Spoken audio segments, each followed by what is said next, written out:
Assalamualaikum warahmatullahi wabarakatuh. Selamat pagi semuanya, calon peserta didik baru SMP Negeri 2 Bojong. Pertama, saya ucapkan selamat, kalian sudah diterima di SMP Negeri 2 Bojong, yang insya Allah 3 hari ke depan kalian sudah bisa menjadi siswa dan siswi kelas 7 SMP Negeri 2 Bojong yang sesungguhnya. Dalam kesempatan kali ini, saya perkenalkan dulu. Nama saya Aminuddin. Saya asli Danasari. Di SMP ini saya mengampu mata pelajaran bahasa Inggris untuk kelas 7, dari kelas 7A sampai kelas 7D. Jadi nanti kalian calon peserta didik baru yang nanti menjadi kelas 7, kelas 7A sampai D nanti akan bertemu dengan saya untuk mata pelajaran bahasa Inggris. Kemudian saya juga diberi tugas lagi untuk mengampu mata pelajaran seni budaya, tetapi nanti di kelas 8. Baik, itu perkenalan saya ya. Untuk selanjutnya saya akan menjelaskan ya, sedikit pengetahuan tentang pembelajaran jarak jauh atau lebih dikenal dengan moda daring ya. Mungkin kalian tidak asing lagi dengan nama pembelajaran jarak jauh atau moda daring ya. Dalam moda daring itu ternyata lebih dikenal oleh kalian sebagai pembelajaran yang tidak menggunakan tatap muka secara langsung ya. Jadi Bapak Ibu guru nantinya menjelaskan mata pelajaran dengan menggunakan video atau mungkin bisa menggunakan metode yang lainnya ya. Baik, pengertiannya ya, pengertian dari pembelajaran jarak jauh.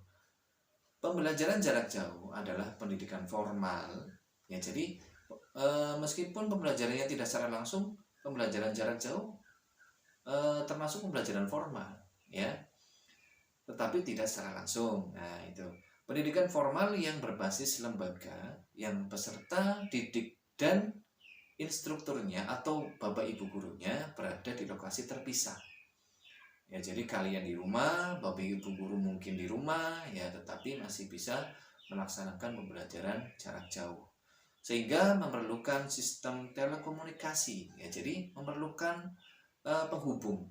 Nah, dalam hal ini kalian bisa menggunakan handphone atau menggunakan laptop atau menggunakan komputer ya, untuk menghubungkan keduanya ya, dan berbagai sumber daya yang diperlukan di dalamnya. Pembelajaran jarak jauh adalah pendidikan yang diajarkan dari jarak jauh ya. Itu makanya kenapa dinamakan dengan pembelajaran jarak jauh, karena dilakukan dari jarak jauh tanpa ruang kelas secara fisik ya.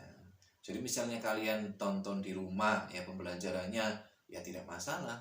Kalian tonton dimanapun juga tidak masalah. Yang penting kegiatan pembelajaran tersebut masih bisa dilaksanakan meskipun tanpa tatap muka ya. Oke. Kemudian dalam pembelajaran jarak jauh modelnya itu ada beberapa ya. Yang pertama, pembelajaran jarak jauh bisa melalui konferensi video ya. Jadi yang Bapak Ibu guru lakukan bisa dilaksanakan melalui konferensi video, melalui panggilan video, biasanya menggunakan aplikasi ya. Contohnya ada Zoom Meeting atau mungkin Google Meet ya, atau mungkin aplikasi-aplikasi lain yang menunjang konferensi video atau menunjang panggilan video ya. Nah, kalau konferensi video biasanya ditentukan waktunya ya, misalnya jam 8 sampai jam 9 ya, berarti kalian harus melaksanakan itu, harus melaksanakan pada jam 8 sampai jam 9 tersebut ya.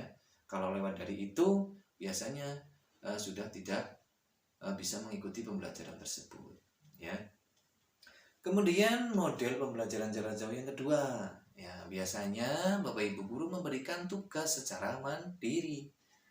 Ya, tugasnya bisa dilaksanakan secara mandiri.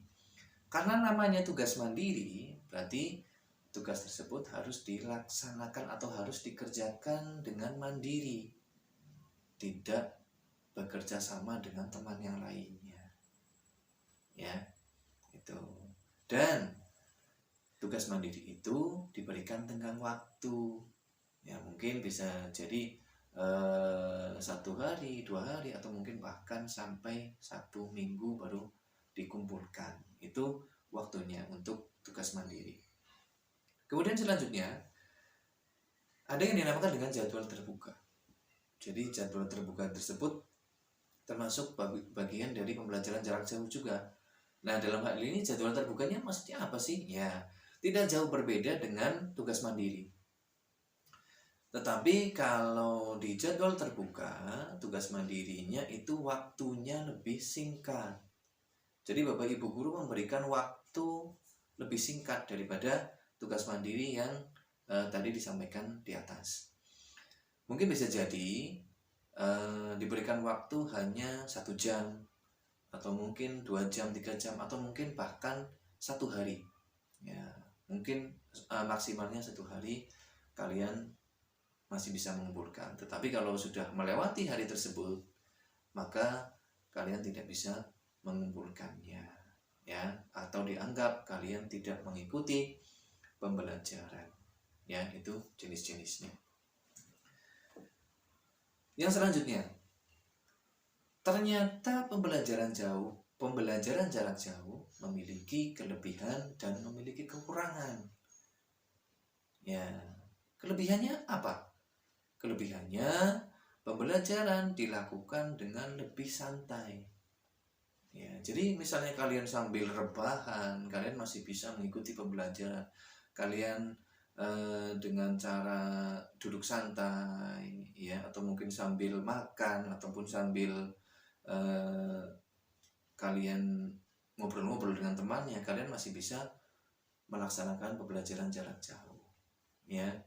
Itu. Kemudian lebih hemat. Ya, lebih hematnya bagaimana? Lebih hematnya kalau kalian ke sekolah, kalian perlu uang saku, ya, kalian perlu transport, atau mungkin kalau yang pakai sepeda motor perlu uang bensin, ya, untuk membeli bensin. Kemudian kalau kalian ke sekolah harus pakai seragam lengkap, ya. Jadi kalau di rumah kalian pakai seragam santai pun, pakai kaos, pakai ataupun pakai baju yang seperti apa, itu lebih santai, ya, lebih hemat, ya. Kemudian kalian juga bisa mengatur waktunya, ya, mengatur waktunya sedemikian rupa. Wah, saya nanti mau melihat tayangannya nanti saja, atau saya mau melihatnya sambil tiduran, saya mau melihat pembelajarannya atau mengikuti pembelajarannya sambil makan, ya, itu waktunya lebih efisien. Kalian bisa mengaturnya sendiri. Nah, itu kelebihannya. Tetapi di balik kelebihan ternyata ada kekurangannya. Kekurangannya apa? Ya, mari kita simak. Yang pertama, kendala jaringan. Ya, jadi jaringan kadang tidak semua tempat itu mendukung jaringan, ya. Misalnya di daerah Danasari, jaringan yang terbagus Indosat misalnya. Tetapi di daerah Batunyana ternyata Indosat jaringannya tidak terlalu bagus. Di daerah Cikura XL bagus, ya, tetapi untuk Telkomsel atau mungkin Indosat atau mungkin yang lainnya kurang bagus, ya. Maka jaringan itu menjadi kendala. Kemudian sebagian peserta didik itu kurang merespon. Jadi kekurangannya itu karena terkendala jaringan, akhirnya peserta didik tidak bisa mengikuti pembelajaran jarak jauh, ya, tidak bisa mengikuti pembelajaran yang diberikan oleh Bapak Ibu guru. Kan sangat disayangkan, ya. harusnya hari itu kalian bisa mendapatkan materi, tetapi karena terkendala jaringan akhirnya tidak bisa mengikuti atau tidak bisa mendapatkan materi. Kekurangan yang selanjutnya, ya, siswa merasa kesulitan dalam memahami materi yang disampaikan. Otomatis seperti itu, ya, berbeda dengan tatap muka secara langsung. Kalau kita tatap muka secara langsung, jika ada siswa atau siswi yang merasa kesulitan, bisa bertanya secara langsung. Tetapi kalau melalui pembelajaran jarak jauh, bertanyanya lewat apa? Ya, bisa bertanya lewat komentar, tetapi tidak bisa dijawab secara langsung oleh Bapak Ibu guru. Itu kelemahan. Kemudian kelemahan yang selanjutnya, terdapat banyak gangguan. Gangguannya seperti apa? Banyak sekali gangguannya. Salah satunya mungkin ketika kalian melakukan pembelajaran, tiba-tiba ibu kalian memanggil, "Mas, tolong belikan gula di warungnya Bu Sri," misalnya. Itu kan bagian dari gangguan. Meskipun itu bentuk dari kalian bisa membantu orang tua, tetapi itu salah satu bagian dari gangguan juga, karena kalian sedang melakukan pembelajaran, tetapi karena ada ibu kalian yang meminta bantuan, akhirnya pembelajaran tersebut terhambat, sehingga kalian mungkin sementara menghentikan pembelajaran tersebut untuk membantu orang tua memberikan gula yang tadi di ibu kalian yang tadi meminta tolong, ya. Itu gangguannya. Gangguan yang lainnya bermacam-macam, ya, kalian mungkin nanti bisa merasakan sendiri pada saat pembelajaran jarak jauh tersebut, ya. Jadi itu sebagian dari kelebihan dan kekurangan pembelajaran jarak jauh, ya. Oke. Selanjutnya, setelah kita membahas tentang kekurangan, kelebihan dari pembelajaran jarak jauh, saya sampaikan pelaksanaannya bagaimana, pelaksanaan pembelajaran jarak jauh, sistematikanya bagaimana, cara mengumpulkannya bagaimana, ya, cara mengumpulkan tugas maksudnya, ya. Mari kita simak. Syarat dalam pembelajaran jarak jauh, ya, siswa harus mempunyai gadget. Nah, itu syarat utamanya, siswa harus memiliki handphone. Ya, saya yakin kalian sebagian besar sudah punya gadget atau sudah punya handphone, ya. Atau mungkin ada juga yang punya laptop, bisa juga mengikuti pembelajaran jarak jauh melalui laptop. Atau mungkin ada yang sudah punya komputer di rumah, ya, kalian bisa menggunakan komputer untuk mengikuti pembelajaran jarak jauh. Kemudian syarat yang selanjutnya, dalam melakukan pembelajaran jarak jauh, tentunya karena kita menggunakan handphone, berarti jaringan internetnya harus memadai. Jangan sampai ketika kalian sedang asik-asiknya mengikuti pembelajaran, sinyalnya ternyata hilang, ya, atau sinyalnya melemah, jaringannya melemah. Nah, itu kan sangat disayangkan, ya. Kemudian ini khusus nih bagi yang tidak memiliki handphone, ya, yang tidak memiliki laptop ataupun memiliki komputer. Kalian bisa mengikuti, ya, kalian tetap bisa mengikuti pembelajaran tersebut dengan cara bagaimana? Ya, kalian bisa bekerja sama dengan teman terdekat yang punya handphone, ya. Jadi kalian, ya, ibarat kata itu kalian minta kepada teman lah, ikut nebeng, ya, ikut nebeng pembelajaran, ya. Toh nantinya pembelajaran tersebut kan baik ditonton oleh sendiri maupun ditonton berdua, itu kan sama saja, ya.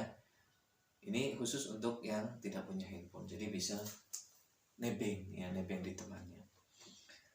Kemudian karena pada saat pembelajaran jarak jauh tentunya ada tugas, ya, tugasnya bisa tugas mandiri atau mungkin tugas kelompok, ya, ataupun mungkin tugas-tugas yang lainnya, ya. Jadi cara pengumpulannya juga berbeda dengan seperti kita bertatap muka secara langsung.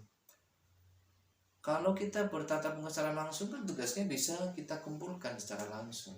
Ya, tetapi pada saat pembelajaran jarak jauh, kalian bisa mengumpulkannya yang pertama melalui WhatsApp.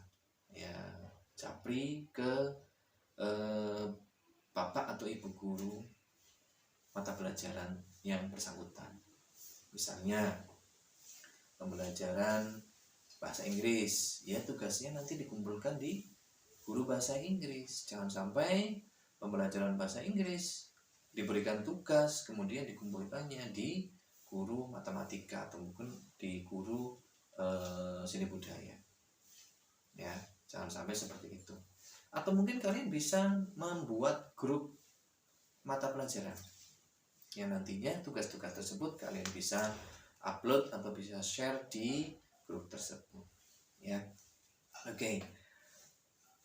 Bagi yang tidak memiliki gadget bagaimana? Ya, kalau yang tidak memiliki handphone, kalian bisa mengumpulkannya melalui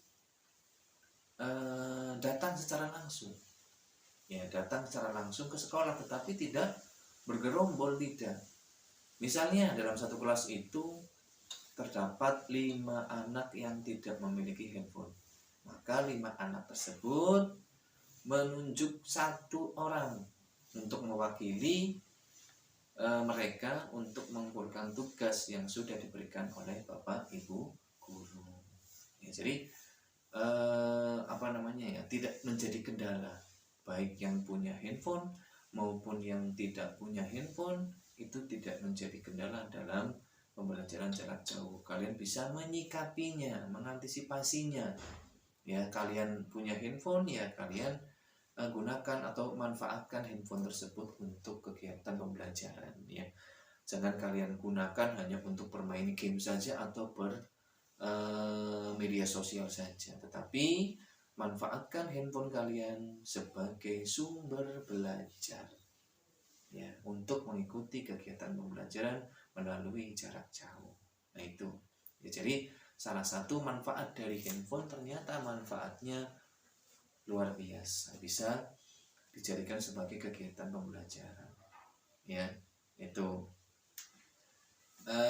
mungkin itu yang bisa saya sampaikan tentang pembelajaran jarak jauh. Ya, tadi pengertiannya kalian sudah mengetahui, kemudian syarat-syaratnya juga kalian sudah mengetahui, mekanisme pengumpulan tugasnya juga kalian sudah mengetahui, ya.